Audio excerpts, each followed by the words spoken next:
My dear students, बात करते हैं उस असाइनमेंट की जो मैंने आपको असाइन की थी।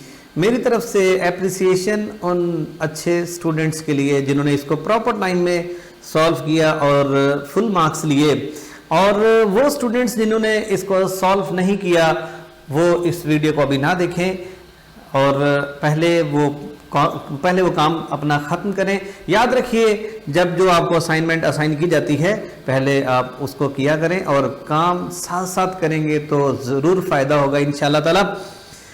मैंने आपके साथ सुबह भी डिस्कस किया था कुछ क्वांटिटीज़ को, जो ऐसी क्वांटिटीज़ जो से जिनकी डायमेंशन सेम है, जिनके बेस यूनिट्स सेम है, तो आप देख सकते हैं इनका solution, momentum, impulse, work, energy and torque, बाकी तमाम क्वांटिटीज़ के मैंने सोल्यूशन लिखे हैं। आप वीडियो को यहाँ पर पॉज करके आप देख सकते हैं। अगर आपकी कोई मिस्टेक है या इनको नोट करना चाहते हैं तो नोट कर लीजिए।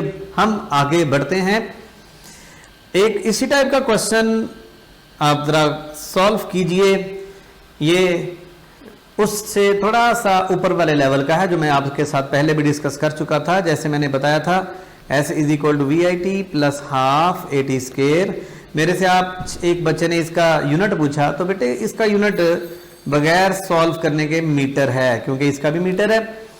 तो फिर इसी तरह इस में आप सॉल्व कीजिए। क्वेश्चन क्या है, A, X और Y के यूनिट्स बताइए।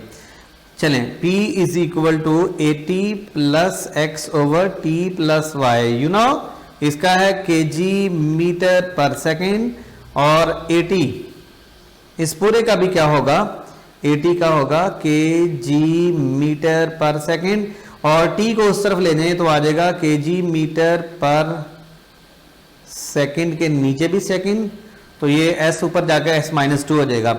अब जरा देखें, UHS के टेस्ट में ऐसे ही सवाल आएंगे। अगर मैं आपको एग्जैक्ट आंसर तक लेके जाना चाहूं तो मैंने सिर्फ अभी A का यूनिट फाइंड आउट किया है और मुझे पता चल गया कि तरतीब के साथ रिस्पेक्टिवली पहला यूनिट सिर्फ और सिर्फ डेल्टा ऑप्शन में आ रहा है। तो जरूरत नहीं है बाकी फाइंड करने की, लेकिन चूंकि मैं तो आपको समझा रहा हूं कि किस तरह से फिजिक्स ये न्यूमेरिकल्स को करना है, किस तरह से एमसीक्यूज को सॉल्व करना है, तो वो मैंने आपको टेक्निक बता दी है कि पूरा सॉल्व नहीं किया, लेकिन आंसर पे हम पहुंच गए हैं। लेकिन ये स्मार्ट वर्क है। बहुत सारे ऐसे स्टूडेंट्स होंगे जो पहले A के यूनिट फाइंड कर रहे होंगे, फिर X के और फिर Y के। जरूरत नहीं है, लेकिन मैं आपको तरीका जरूर समझा सकता हूँ, समझाऊंगा कि इसका कैसे करना है। X over T plus Y, बेटे ये जो दो चीजें ऐड हो रही है ना, T का अगर सेकेंड है तो Y का भी क्या होगा, सेकेंड।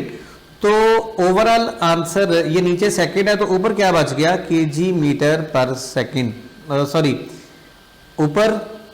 अब बात रहेगी X की, तो X का यूनिट होगा kg मीटर, ठीक है, kg मीटर। और ओवरऑल ये इस पूरी क्वांटिटी का क्या यूनिट बनेगा, ओवरऑल इस पूरी क्वांटिटी का यूनिट वही बनना चाहिए ना जो मोमेंटम का है। तो मेन मोमेंटम का क्या है, kg मीटर पर सेकेंड।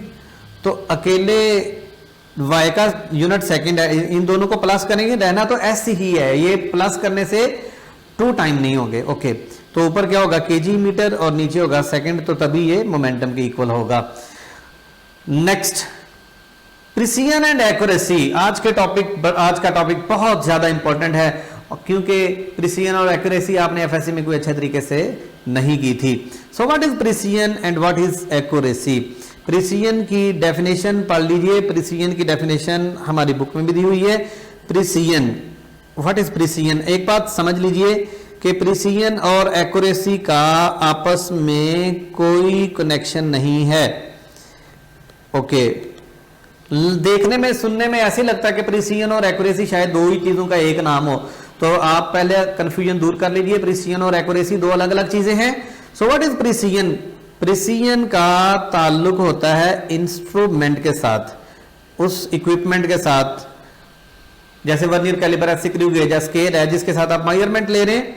और एक्यूरेसी का कनेक्शन होता है मेजर्ड वैल्यू के साथ। अभी मैं इनकी प्रॉपर डिस्कशन करूंगा आपके साथ, लेकिन एक्यूरेसी क्या है, मेजर्ड वैल्यू। इसका कनेक्शन किसके साथ है, मेजर्ड वैल्यू। प्रिसीजन का वर्ड या लीस्ट काउंट का वर्ड या एब्सोल्यूट अनसर्टेनिटी। एब्सोल्यूट अनसर्टेनिटी, ये तीन वर्ड इनका मतलब एक ही निकलता है, प्रिसीजन, लीस्ट काउंट और अनसर्टेनिटी। लीस्ट काउंट की डेफिनेशन आपने 9th क्लास में एक पढ़ी थी, क्या थी भला? ज्यादातर स्टूडेंट्स मुझे ये डेफिनेशन सुनाते हैं, the smallest value that can be measured with an instrument is called least count.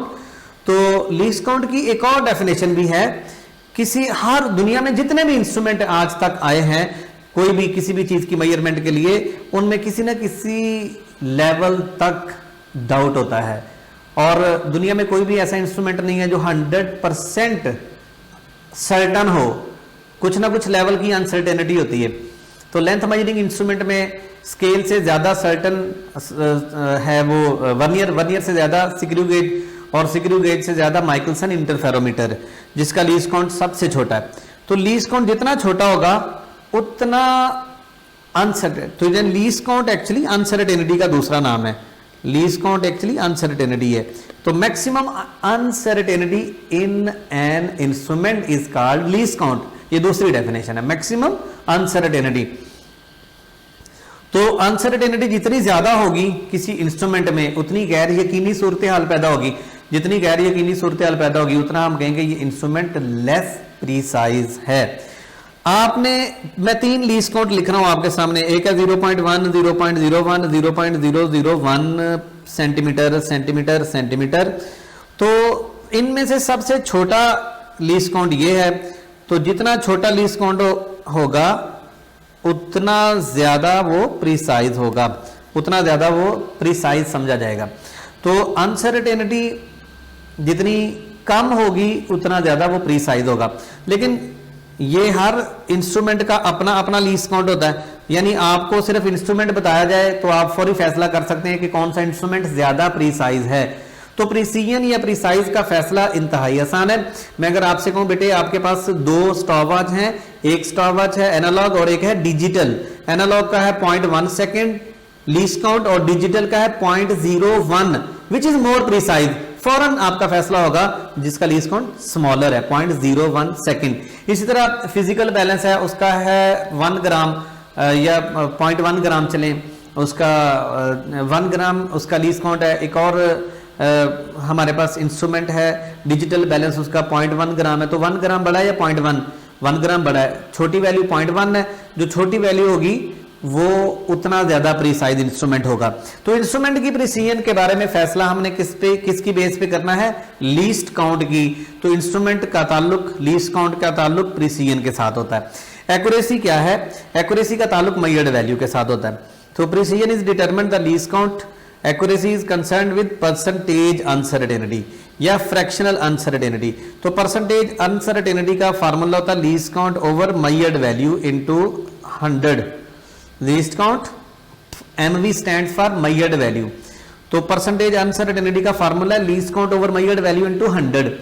अब 2-3 मेजरमेंट आपके पास आई हैं, अब तीनों मेजरमेंट का परसेंटेज अनसर्टेनिटी फाइंड आउट कर लो। जिसकी परसेंटेज अनसर्टेनिटी सबसे कम होगी वो उतना ज्यादा एक्यूरेट समझा जाएगा। अब जरा देखें, मैं आपके सामने 2-3 एग्जांपल्स को डिस्कस करता हूं जी। इसमें देखें जरा, मेजरमेंट है, हमने एक मेजरमेंट ली है M1 जो कि स्केल से मेजर की गई है। स्केल से कैसे पता चला आपको? ये 0.1 है। दूसरी मेजरमेंट हमने वर्नियर कैलिपर से मेजर की और तीसरी मेजरमेंट हमने स्क्रू गेज से मेजर की। अगर मैं आगे चलने से पहले आपसे एक सवाल पूछूं, विच मेजरमेंट इज मोस्ट प्रीसाइज, तो जिसका लीस्ट काउंट सबसे छोटा है वो सबसे ज्यादा प्रीसाइज होगी, फिर ये और फिर ये। तो प्रिसीजन का फैसला फौरन हो गया। तो कंक्लूजन क्या है? M3 इज मोस्ट प्रीसाइज क्योंकि सबसे छोटा लीस्ट काउंट इसका है, फिर M2 और फिर M1। ये मैंने प्रिसीजन या प्रीसाइज का डिसीजन कर लिया। लेकिन एक्यूरेसी का डिसीजन मुझे कैसे करना पड़ेगा? ये क्या है? Least count over measured value into 100। ये नीचे वाला 100 परसेंटेज में आ जाता होता है। तो measured value over least count over measured value into 100 और ये वाला 100 तो परसेंटेज का। अब आपने तीनों की परसेंटेज अनसर्टेनिटी फाइंड आउट की। तो हमारे पास रिजल्ट्स ये हैं 0.4, 2% एंड 0.2%। तो सबसे कम एरर ये 0.4% है, 0.4%, तो सबसे कम एरर है M1 में। तो हम कहेंगे कि एक्यूरेसी का डिसीजन ऐसे हुआ, एक्यूरेसी सबसे ज्यादा एक्यूरेट कौन है? M1, क्योंकि उसका एरर सबसे कम है। उसके बाद 0.2% है, यानी उस सबसे छोटा 0.4 है, सॉरी 0.2 फिर 0.4 आ रहा है, तो सबसे छोटी वैल्यू 0.2 है, यानी M3 सबसे ज्यादा एक्यूरेट है, M3, और उसके बाद M1 और उसके बाद M2, क्योंकि 2% सबसे बड़ी वैल्यू है। तो सबसे छोटी कौन सी वैल्यू? 0.2, उससे बड़ी 0.4 और उससे बड़ी है 2%। अब आप एक सोच रहे होंगे कि वर्नियर कैलिपर्स ज्यादा प्रिसाइज है, ज्यादा अच्छा समझा जाता है स्केल से। ओके, तो प्रिसीजन में हमने यही फैसला किया कि जिसका लीस्ट काउंट छोटा होगा वो ज्यादा प्रिसाइज होगा, लेकिन एक्यूरेसी का फैसला इंस्ट्रूमेंट के बेस पे नहीं हो सकता। ये स्केल है और स्केल का 0.4% एरर है, वर्नियर कैलिपर का 2% एरर है। अब सवाल ये पैदा होता है कि वर्नियर क्यों लेस एक्यूरेट हुआ? वर्नियर कैलिपर से जो रीडिंग ली गई है वो रीडिंग क्यों लेस एक्यूरेट हुई? तो रीडिंग लेस एक्यूरेट होने के पीछे एक वजह है। ये जो 0.50 रीडिंग है ना, 0.50 रीडिंग, ये इतनी छोटी वैल्यू है कि इस वैल्यू को मेजर करना चाहिए था सिग्रू गेज से। तो हमारी सिलेक्शन ऑफ इंस्ट्रूमेंट रॉन्ग है। अगर सिलेक्शन ऑफ इंस्ट्रूमेंट रॉन्ग होगी तो फिर एरर बढ़ेगा। तो इंस्ट्रूमेंट का तो कोई कसूर ना हुआ, इंस्ट्रूमेंट का कोई कसूर नहीं है। इंस्ट्रूमेंट का फैसला, प्रिसीजन का फैसला इंस्ट्रूमेंट से हो जाता है, लेकिन एक्यूरेसी ऐसे डिसाइड नहीं होती। तो मैं वो अभी जो आपसे बात कर रहा था, precise measurement is one which has less absolute uncertainty, less least count. तो जिसका लीस्ट काउंट कम होगा, जिसकी एब्सोल्यूट अनसर्टेनिटी कम होगी, वो ज्यादा प्रिसाइज होगा। और एक्यूरेसी का फैसला किस तरह से करेंगे? परसेंटेज एरर की मदद से। And accurate measurement is one which has less percentage error और फ्रैक्शनल अनसर्टेनिटी। फ्रैक्शनल अनसर्टेनिटी का फार्मूला होता है least count over measured value. Okay, अभी फर्दर मैं आपको इसके बारे में कुछ समझाना चाहता हूं। अभी मुझे फौरी तौर पे आपने आंसर देना है। ये ए लेवल की बुक का क्वेश्चन है, आप परेशान मत हो। ए लेवल की बुक्स के जितने भी क्वेश्चन होंगे वो आपके सामने आएंगे इंशाल्लाह। कोई भी ऐसा सवाल या कोई ऐसा कॉन्सेप्ट नहीं होगा जो आपके साथ डिस्कस ना किया जाए। 10.0 plus minus 0.1 centimetre, L2 is 20.0 plus minus 0.1 centimeter. So decide which is more precise and which is more accurate. फौरी डिसाइड कीजिए। ये 10 सेकंड का आंसर है। वीडियो को पॉज किए बगैर अभी तक आंसर आ चुका होना चाहिए था आपका। Okay, I will decide L1 is equal to L2।